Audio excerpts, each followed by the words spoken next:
This is lecture 5.3 for Psych 440, Combining Criteria. In this lecture, we're going to talk about putting criteria together, and the two ways that we typically do that are using multiple criteria or composite criteria. So we'll define those and we'll talk about when you might want to use one versus the other. And in particular, when we talk about composites, it's possible to change up our composite a little bit depending on exactly what it is we want to do with this criteria.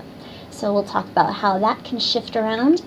And then finally, we'll talk about the two kinds of criteria that we often want to combine, or two of the kinds of criteria that we want to combine, which are objective and subjective criteria. All right, so as we've been talking about for a little while, job performance for most jobs is multidimensional.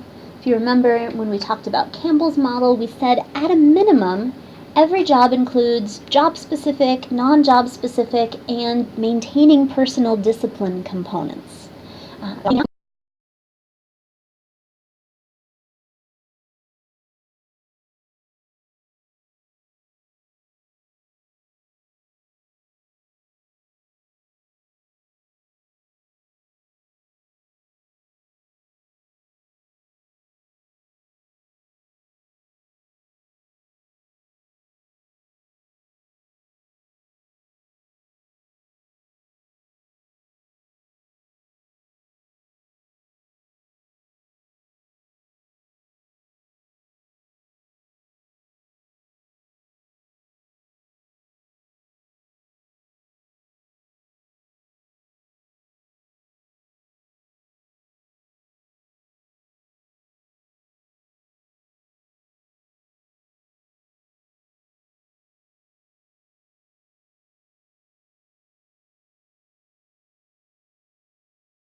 Hang on there.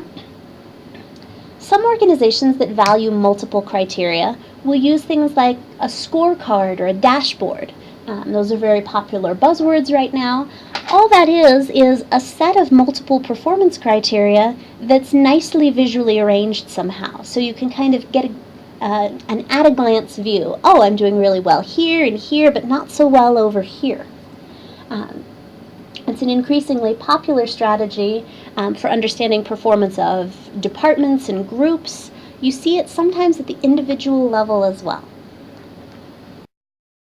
Very often, though, in organizations, it's hard to work with a whole set of numbers. If somebody scores really well on non-job specific task proficiency, but they're really terrible at maintaining personal discipline, it's sometimes hard to know, how do I combine that information, how do I put it together if, for example, I need to make a decision, if I'm trying to identify who gets a raise or the best performer in the department, or if I'm trying to make a decision about whether someone's performance is poor enough that they should be terminated.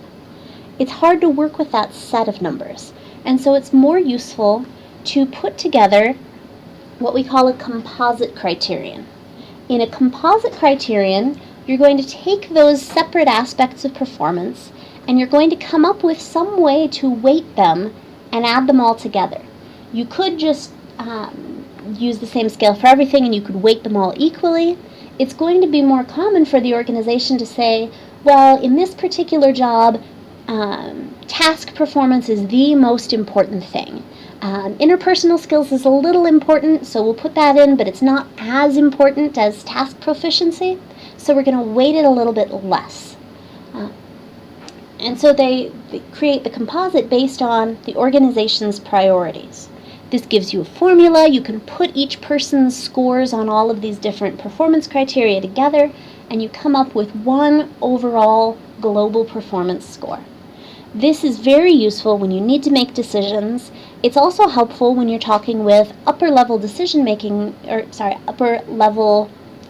management, decision makers in the organization, because it's a great way to communicate. This is the overall, the bottom line message about how these employees are doing. The challenge in working with composite criteria, though, is that it's a little bit more difficult to talk with employees about what that overall number means. If you're using a composite criterion, you are essentially saying that you think different aspects of performance maybe can compensate for one another. That if a person's really, really great at their job tasks and not so great at their interpersonal skills or their maintaining personal discipline, that really great task performance is going to bring up that overall score a little bit, and they're still going to come out pretty good. If your belief about performance in the job is that it shouldn't be compensatory, that you really do need people to be good at everything, then you need to use multiple criteria. Within composite criteria, though, organizations can shape their composites to be useful for different purposes based on the way they weight those different performance criteria. So we said a minute ago that composite criteria are weighted based on the organization's priorities. Those priorities might change a little bit depending on the purpose. So for example, if we have a job for computer programmers and we evaluate them on these 6 characteristics. We want punctuality, performance quality, interpersonal skills. We'd like them to show some leadership behavior. They need to have good computer skills and also good organizational skills. We might integrate that information differently if we're trying to identify who we'd like to promote versus assessing people who might need to be terminated. So for our promotion list, we might place our heaviest weight on leadership behaviors. We want people who can lead and motivate and supervise others. They need to be good job performers. They need to have good interpersonal skills. We're a little less concerned about their computer and organizational skills. On the other hand, if we're evaluating whether an employee should continue working in the organization, we might place a really high weight on punctuality. We might place a very, very high weight on performance quality. And we might not be interested at all in things like their interpersonal skills and their leadership behaviors because those leadership behaviors aren't helpful if they're never in the office on time and they're continually doing poor quality work. So when we create a composite, the moral of the story is we want to think about what is this composite going to be used for? What do we want it to mean? What kinds of behaviors do we want to allow to compensate for one another? Are there behaviors that just can't compensate? We might, as in this example, drop them out We might say if somebody has great leadership behaviors, that doesn't make up for poor performance. So we're not going to factor that in when we consider termination. All right. Now you've got a question coming up here about objective and subjective criteria.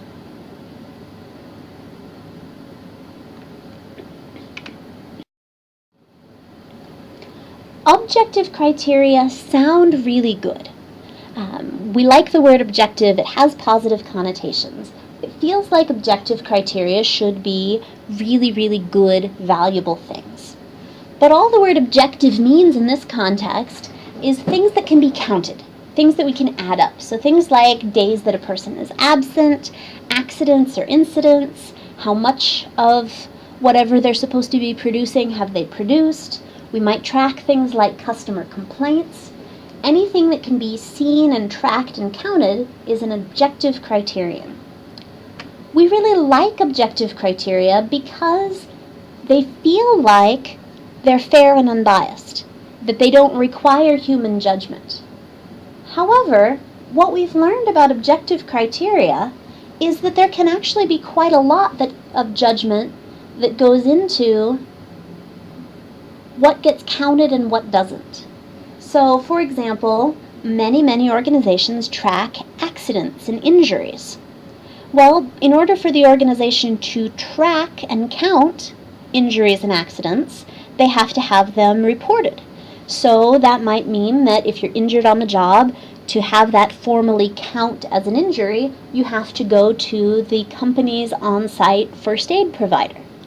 Now, an employee who goes home and only later becomes aware of an injury might not be counted in that injury report, but they might actually be working unsafely, they might be working under dangerous conditions. What gets counted is not always what the organization intends to count. If we track customer complaints, again, not every customer is going to formally complain. Some employees might be very proactive about heading off and resolving complaints before they get recorded. They might still be creating the problems in the first place, but they might, very quickly go in to make it up to the customer so that the customer doesn't complain. So, although objective criteria seem like they should be free from bias, there can be a lot of subjective human factors influencing whether these things get reported in the first place or reported at all. On the flip side, subjective criteria are explicitly based on asking a human being to make a judgment about something. So these might be things like supervisor ratings or peer ratings, even customer surveys. The concern we always have with subjective criteria is that these evaluations may be biased. In more technical terms, bias introduces contamination into our criteria. The criterion are now including things that might not actually be relevant to performance, like bias, like liking or prejudice, or the mood the customer was in at the time. So we worry quite a bit about subjective criteria, but for many things, they're all we can get. It's very hard to get objective, countable metrics of someone's interpersonal skills or someone's maintaining personal discipline. The advantage to subjective criteria is that people can take a wide variety of factors into account. A supervisor might be able to say, no, Mary's dessert sales weren't very good this month, but Mary consistently got this very poor, very small section that was off to the back. Everybody wanted to go sit out in the patio, so she didn't get as many tables this month. I saw her working really hard, and I know she was trying to sell desserts. A supervisor can weight all that complicated information and factor it into their rating. The objective criterion just says, this is how many desserts Mary sold this month. So, although we like objective criteria tend to be deficient. Subjective criteria tend to be a little easier to get, but they tend to be contaminated. So the reason I've got objective and subjective criteria in this lecture about combining criteria is that, as far as possible, it's better not to use one or the other alone. It's better to put them together somehow, to use them as multiple criteria or a composite, but to somehow integrate objective and subjective measures to get the best, well-rounded picture of performance. In our next lecture, we'll move on to a formal definition of performance appraisal, and we'll talk about some of its different manifestations in organizations.